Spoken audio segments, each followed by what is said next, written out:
And joining us now here in studio, Mr. Dan Perry, former Europe and Middle East editor of the Associated Press, international affairs analyst. Thank you very much, Mr. Perry, for joining us. Not just you, Mr. Perry, another man who is not shy of saying things as they are, straight up front. Earlier in the war, he said Israel should have shut the mouths of hostage families. Now he eyes annexation, deportation, Israel to take over Gaza, that is, and Gazans to be sent to Ireland. Former convicted U.S. spy, future Israeli member of parliament, maybe, Mr. Jonathan Pollard, former U.S. intelligence analyst, convicted of espionage, joining us now tonight from Jerusalem. Thank you very much, Mr. Pollard, for your time at this late hour of the day. Well, let's begin by giving you the stage to explain. What do you mean by sending Gazans to Ireland, sir? First of all, Hamas was a creation of the Palestinian people in Gaza. It wasn't something that was imposed on them. It was something that was elected by them. So as far as where they can go is concerned, I find it very unusual, and it should be pointed out, that not one Arab country, and nor Iran, nor Turkey, wants them. And it isn't because they're afraid of denying the Palestinians a half state in Gaza. It's just they realize that wherever these people go, revolution, terror, it comes in their wake. There is absolutely no way we can guarantee security for our southern communities if we allow any of the current residents of Gaza to remain. This is why I've been in favor of annexation and repopulation by Jewish citizens, by Israeli citizens in Gaza. They started the war, okay? They started it. They lost. So I'm sorry, but by the rules of war and history, they lose basically everything. So that's where I'm coming from on that. Mr. Perry, here in the studio, please chime in. I share Mr. Pollard's anger at what happened on October 7th, indeed rage, and like him, I do blame the Palestinian public for supporting Hamas to the degree that they do. However, I fear he is desperately wrong about the rules of war and precedents in history. Many countries in history have started wars. I can't think of too many that were fully depopulated as a consequence. Look, the extreme right around the world typically advocates simplistic solutions to complicated problems, sometimes flirting with immorality, and populations, when they're traumatized, as Israel's is, sometimes can be seduced for a time. But I don't know too many cases in history, and Mr. Pollard mentioned history, where countries that had a flirtation with such fascism and extreme nationalism looked back upon it with pride. And the expulsion of the entire population of Gaza, I fear, is a case in point. I mean, the immorality is clear. But if I could complete my point, it's both immoral and impracticable. It would be a case of ethnic cleansing, which is a war crime. Israel would be dragged again to The Hague, where this time there would not be a discussion about it. There would be an immediate conviction. Israel would lose all its allies in Europe, which is its #1 trading partner. In America, its #2 trading partner and its protector, without which it wouldn't have spare parts, and it would become quickly a state mounting a desperate offense against an onslaught from the entire world. But this time, in the status of being totally ostracized and having forsworn what's left of its international standing. So we Mr. don't have Pollard, any international standing. We still do. We don't have any, and it's because of people like you that have spent your career undermining our rights to survival as Jews in our own God-given land. How have I done that? We face this situation right now. I mean, that's rather. As far as history is concerned, I'm sorry, Mr. Pollard. That's a big accusation. Why are you accusing me of undermining Israel's ability to exist? By the way, I have read your material. I have read your material for quite a while. And it's quite clear that our enemies... Gentlemen, let's try to refrain from... Look, just to be clear, what I have advocated in this... Just one sentence, please.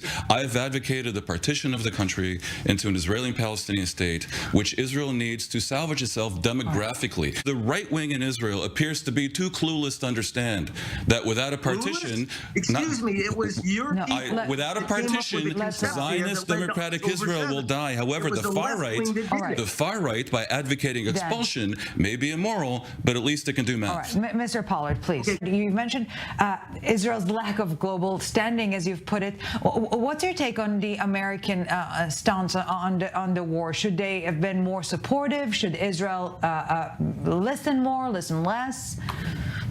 Do you think Biden really have Israel's best interest at heart here? No, they don't. The United States is becoming a belligerent right now and not a supporter or even an ally or less a supporter of Israel. If you're in favor of a two-state solution, if you're in favor of a slow suicidal death for Israel, then yes, I guess the United States is an ally of Israel. Mr. Pollard, if you don't favor partition and also don't favor expulsion, but you apparently do, then what you're looking at is a binational state that is not the Zionist dream and will not be Israel. No, I'm not. No, I'm not. That's a simple distinction. Those are the numbers. 15 million people in the Holy Land, half of them are Jews and half are not. Now look, as for the U.S., you mentioned Biden. I don't want to see the U.S. unilaterally recognize a Palestinian state. Of course, that is a bad way to go about your business. It's a complicated situation, but your position ignores, I fear, the fact that Biden has stood by Israel while most of the world has not, while Israel has, in an action that I do believe is justified, led to the deaths of tens of thousands of people in Gaza. He at this point stands to lose the election because of his support for Israel. He has declared himself as Zionist. He declares himself as Zionist at a time in history where, because of the Jewish extreme right, because of the Israeli extreme right, having dragged the reputation of Zionism through the mud, for someone to say they're a Zionist, much less when they're the U.S. president, is an act of bravery. I think there is more than a whiff of ingratitude. Biden doesn't even know what planet he's on. Somebody hands him the notes, pulls the string, and he talks. I think it's the last guy to talk to him. I think it would be unwise for either one of us to engage in ageism at this point in history. But maybe all of us are losing this reality nowadays. It's a complex situation, and the U.S. has stood by Israel. And a little bit of gratitude might perhaps not be the un-Jewish thing. For what they've just done to us? Threatening us to close bank accounts of Israeli citizens that haven't committed any crimes, acting like the British mandate again. We're talking about a handful of settlers who are accused of terrorizing the Palestinians. No, I'm sorry. That's not what a friend does. That's not what an ally does. But you're misrepresenting what Biden did. What Mr. Pollard is pointing out is the timing of such a move, even if its mere essence can be debated. The timing, I'll make it real simple, guys. Without Biden's support, Israel would no longer be able to carry out the war. And once again, I will try to drag us to this point in time. Military establishment, except what the people that created October 7th have fed you. Those people shouldn't even be in charge of the war right now. They should be in jail, facing dereliction of duty charges. Who are those people? Who created October 7th and is supposedly feeding me? I've lost the train of your thought. That's all you parrot. Are the same people, the same security experts, quote unquote, who led us into October 7th. These people shouldn't be anywhere near the I have to find myself in extraordinary agreement with you. The military leaders on October 7th absolutely are responsible and should resign forthwith, and the same applies for the unwise political leadership that bears culpability no less, but runs away from it in a display that is rather pitiful. All right, hallelujah, gentlemen. Hallelujah. We find common ground. And we still have a few minutes to talk, so maybe we can find more agreements. Once again, we'll drag the conversation to this point in time. Gentlemen, hostage deal on the table, hostage deal, ceasefire. I'm totally opposed to the aid going in to Hamas. I am totally opposed to a ceasefire of any duration, and I'm in favor of fighting to victory, and by doing that, gaining the release of our hostages. I cannot, for the life of me, understand why anybody would attempt to seize defeat from the jaws of victory right now. Do I feel for our hostages? From a very personal standpoint, yes, I do. But unfortunately, we've allowed them to become weaponized, not just by Hamas, but by certain elements within Israel that see them as a very useful tool to bring down the current right-wing government. Well, but There's only one way to get them home, and that's with the IDF. Mr. Pollard, but is that not Mr. Perry, please. is that not also a path forward that risks bringing them home, but in body bags? I mean, do you not see, given your own military expertise, the danger if the hostages are indeed holed up with elements of Hamas leadership in Rafah, and Israel goes in there into their last redoubt? Do you not fear for their life, or indeed, are you prepared to sacrifice their lives? I hear you. Do you know who I fear for? 8 million other hostage people that could be held hostage. Not unreasonable. I agree with that logic, perhaps. Are you saying you're prepared to sacrifice the hostages? Sometimes you have to make, as it was said to me, sometimes a country has to make sacrifices. And that was said directly to me, and I sat for basically 35 years. Yeah. And I respect your own sacrifice, Mr. Pollard. But I that's certainly why we do. elect people to make that call. But you should not, with respect, disrespect those who look for a solution that would both remove Hamas and win back the hostages alive. To portray that as some act of weakness or a Quisling attitude, I think is well, Quisling, no. Unfortunate. I think the issue is that there are some things that are permissible in times of peace that are not permissible under any circumstances in times of war.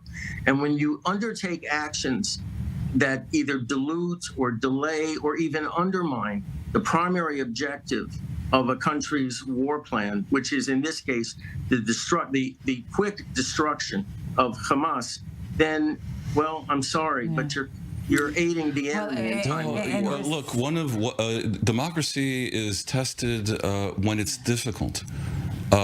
Free speech is tested when the other speaker enrages you. Israel, despite being in a state of war for 76 years almost, Israel has never really given up on its democracy. And I fear when I hear voices from the extreme right, and I understand you're proposing to join them, and I urge you not to, because that's not the right path in history. They would be willing to, and Israel would go down a path that we would come to regret, as other countries that have been seduced by fascism have come to regret their past actions. Gentlemen, thank you very much for joining us. We appreciate your time, your insight. Thank you very much for watching. Have a good, quiet night.